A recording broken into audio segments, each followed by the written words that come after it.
Antarctica. यह सरजमीन सिर्फ खामोश नहीं है,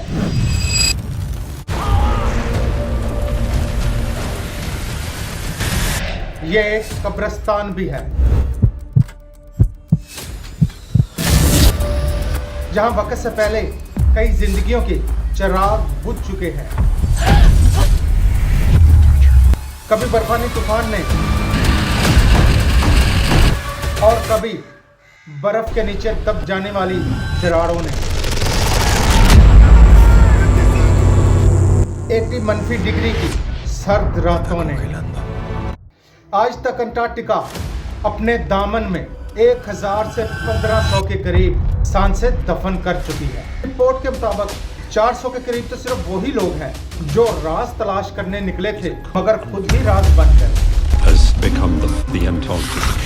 जिनमें कुछ लोग समुद्री तूफान में डूब गए और कुछ लोग बर्फ के पहाड़ों में दफन हो गए। कुछ तो वो थे जो अपनी मंजिल के करीब पहुंचकर हमेशा के लिए अंटार्कटिका की बर्फ में सो गए। मगर सबसे अहम बात यह है कि आखिरकार वो सबसे अहम राज कौन सा है जो इंसान की हिम्मत को तोड़ देता है, और वो है अंटार्कटिका का मौसम। यह मौसम किसी आम जमीन के मौसम की तरह नहीं है। यहाँ पर दुनिया का सबसे सख्त तरीन और बेरहम मौसम पाया जाता है। अंटार्कटिका इस सरजमीन का सबसे सर्द तरीन बरे आज़म है। यहाँ 21 जुलाई 1983 को वेस्टोक स्टेशन पर तारीख का सबसे कम दर्जा हरारत मनफी 89.2 डिग्री सेंटीग्रेड रिकॉर्ड किया गया है, और सैटेलाइट ने मशरकी अंटार्कटिका प्लेटो पर मनफी 93.2 डिग्री तक की सर्दी नोट की है। ऐसी सर्दी जिसका तस्वर भी इंसान के लहू को जमा दे। यहाँ के अंदरूनी इलाके हमेशा मनफी 50 डिग्री से 60 डिग्री के दरमियान जमे रहते हैं, जबकि साहली खित्ते पर जहाँ जिंदगी थोड़ी सी मेहरबान लगती है और वहाँ पर भी मनफी 10 से मनफी 30 डिग्री की सर्दी रहती है। ये बरे आज़म सिर्फ सर्द ही नहीं है बल्कि तूफानी भी है।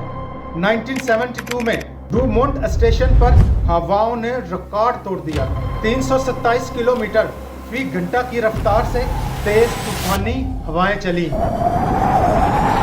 ये बरे आज़म दुनिया का सबसे खुश्क सहरा भी है, जहां अंदरूनी वादियों में सालाना महज 51 मिलीमीटर बारिश होती है और पूरे बरे आज़म पर औसत बारिश 166 मिलीमीटर से ज़ायद नहीं होती, और वो भी नीचे पहुंचते पहुंचते बर्फ़ की शक्ल अख्तियार कर लेती है।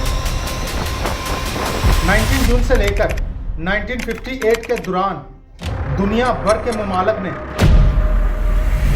यहाँ पर अपनी मौजूदगी कायम करने की कोशिश की।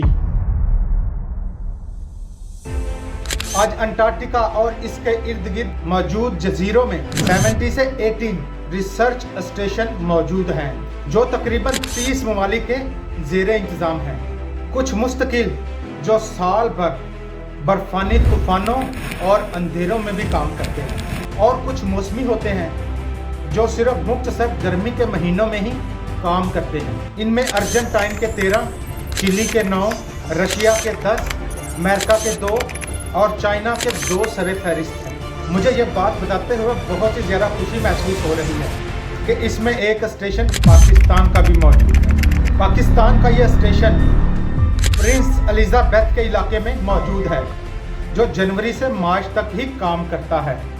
यह स्टेशन 1991 में कायम किया गया था। 2021 और 2022 की मुहिम के दौरान पाकिस्तान ने अपना दूसरा स्टेशन कायम करने का ऐलान किया है। ये अपने पहले स्टेशन से बहुत ही बड़ा और जदीद होगा, और मुमकिन तौर पर इस स्टेशन में साल भर काम किया जाएगा। अंटार्कटिका दुनिया का वाहिद बरे आज़म है जहाँ पर मुस्तकिल इंसानी आबादी नहीं है,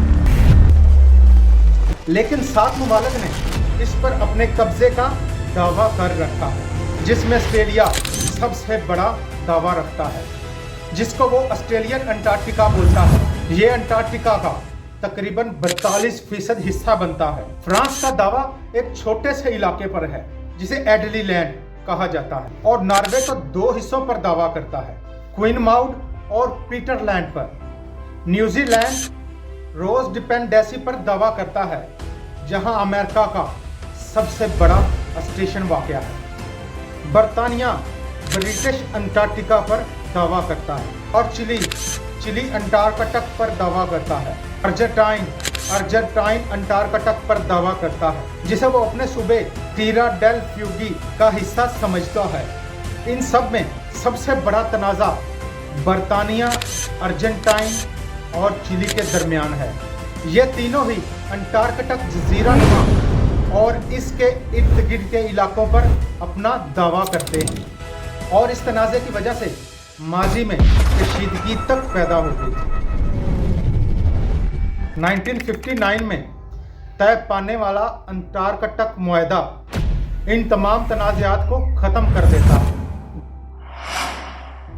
अंटार्कटिका का एक बड़ा हिस्सा, जिसे मैरीलैंड कहा जाता है, ये किसी भी मुमालक के दावे से बाहर है।